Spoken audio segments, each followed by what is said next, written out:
Lula pareceu bem disposto mesmo, né? Tanto é que ele termina falando: voltei e daqui a 5 ou 6 semanas eu vou visitar vocês aí, eu quero visitar todos os estados, quero voltar a reencontrar os brasileiros, olho no olho.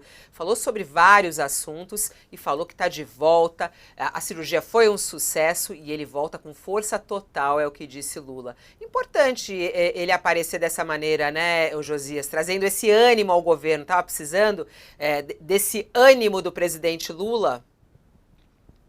É importante por duas razões, né, Fabiola? Primeiro, para acalmar os brasileiros e a percepção de que o presidente está bem, se recuperou bem da cirurgia a que se submeteu.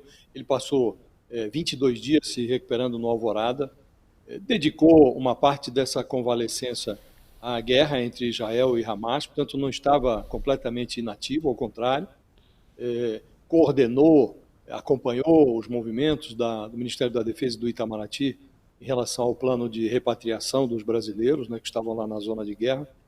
Está ainda empenhado em trazer os que continuam, 3 dezenas de brasileiros que estão ali ainda na faixa de Gaza. Ficou meio frustrado com o veto dos Estados Unidos à resolução sobre a pausa humanitária na faixa de Gaza, que foi articulada pelo Itamaraty, lá no Conselho de Segurança da ONU. Agora, é importante notar, Fabíola, que é bom que o presidente esteja disposto, porque há problemas a resolver. Junto com o Lula, está voltando ao batente, nesta semana, o Arthur Lira. O imperador da Câmara também vem de um período de inatividade, estava numa viagem ao Oriente, visitou a China, a Índia, e não dava as caras no Congresso havia 2 semanas. Mas o Arthur Lira, assim como o Lula, também não ficou inoperante durante a sua ausência. Ao contrário, ele operou à distância, articulou uma pausa no plenário da Câmara, cuidou para que o Centrão travasse as votações e não entregou nem mesmo o que já estava acertado, que é aquele projeto do Ministério da Fazenda que tributa os fundos exclusivos de milionários e o dinheiro dos super ricos que está depositado em contas offshore, em paraísos fiscais no exterior. Então, essa barricada que se armou ali na Câmara tinha um propósito, que era pressionar o Lula, porque o Centrão quer invadir ali a Caixa Econômica Federal, depois fechar a porteira, deixando ali sob a administração do PP, do Arthur Lira. O Centrão está exigindo também que o Lula entregue os cofres da Fundação Nacional de Saúde, que está sendo disputada a tapa pelo PSD, União Brasil, Republicanos, todos os partidos que já foram contemplados com ministérios, com cofres ministeriais, né?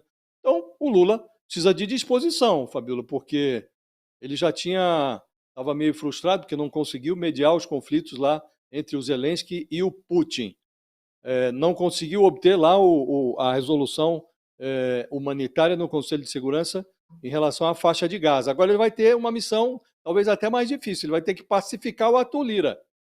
Então, nesta semana, o governo tem que obter do plenário da Câmara a aprovação dessa proposta aí, que tributa os super ricos. E há uma série de outros projetos que estão lá na fila, aguardando a votação, e o Lula vai ter que conversar a sério com Arthur Lira para precificar isto. É preciso, em algum momento, que o presidente estabeleça um limite. Não é possível que até o final do mandato ele vai ficar se submetendo a essa chantagem do Centrão.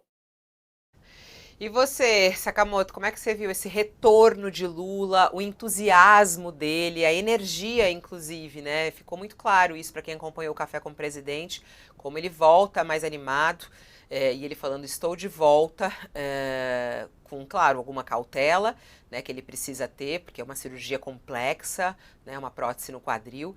E tem também essa cirurgia aí no olho, que não é uma cirurgia plástica, mas às vezes é também. Ela rejuvenesce um pouco, ele ainda está em recuperação, você vê ainda uma marca, mas fica bom, tira um excesso de pele, né? O que você achou, Essa Sakamoto? cirurgia, inclusive essa cirurgia, não deixa de ser, é uma cirurgia, claro, para a saúde, mas a estética também, ela é muito semelhante àquela que o Fernando Henrique fez, né? É. Vamos lembrar, né? Acho que o Josias lembra assim, o Fernando Henrique lá em tempos idos, antes de se candidatar à presidência, ele tirou aquela, ou seja, deve ser uma marca. Chega um momento que os políticos começam a dar aquele tapa, né? assim, e acaba ficando num tom mais jovial, né? Então acho que é engraçado. Ele e o Fernando Henrique podem depois trocar figurinhas sobre essa cirurgia. O entorno do Lula, né, comentou comigo no início dessa semana que nem eles sabiam que o Lula passava tanta dor na época da campanha eleitoral, né?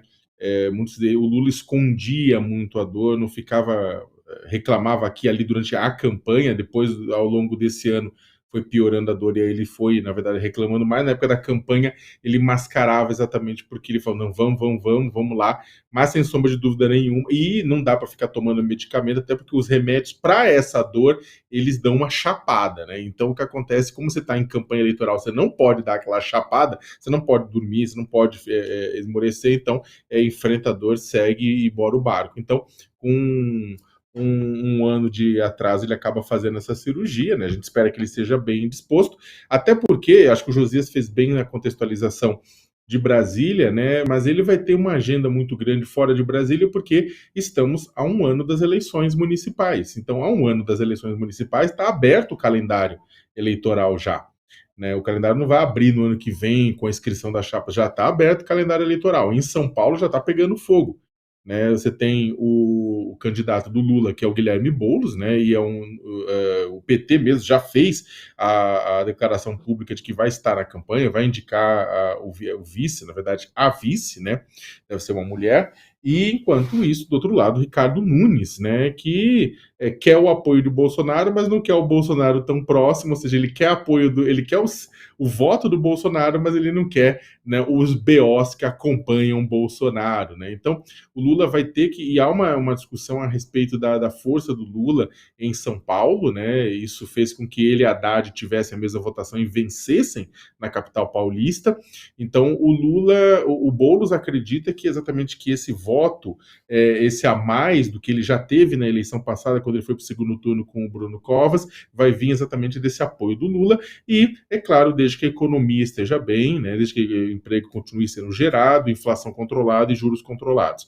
Ao mesmo isso vale para outras capitais e outras cidades. Quando o Lula fala que ele vai bater perna, ele vai bater perna já pensando em 2024, pensando na eleição em 2024. E aí tem um monte de gente que está cobrando a presença do Lula nas bases exatamente para fortalecer isso. Não só nomes do PT ou nomes da coligação que elegeu Lula, PDT, PSB, né, etc., mas tem nomes, inclusive, do Centrão, né, de partidos do Centrão que foram para a base do Lula, como republicanos, como o PP no Nordeste, o Lula é muito forte, né, que querem exatamente o Lula visitando as cidades, né, rodando o Brasil já para fortalecer essa imagem junto aos políticos, a esses políticos, aos candidatos, né, da base do governo, a fim de pensar já em 2024. Então, para o Lula ter resolvido o problema na cabeça do fêmur, ter resolvido a artrose, né, dar um gás novo exatamente para preparar esse período eleitoral.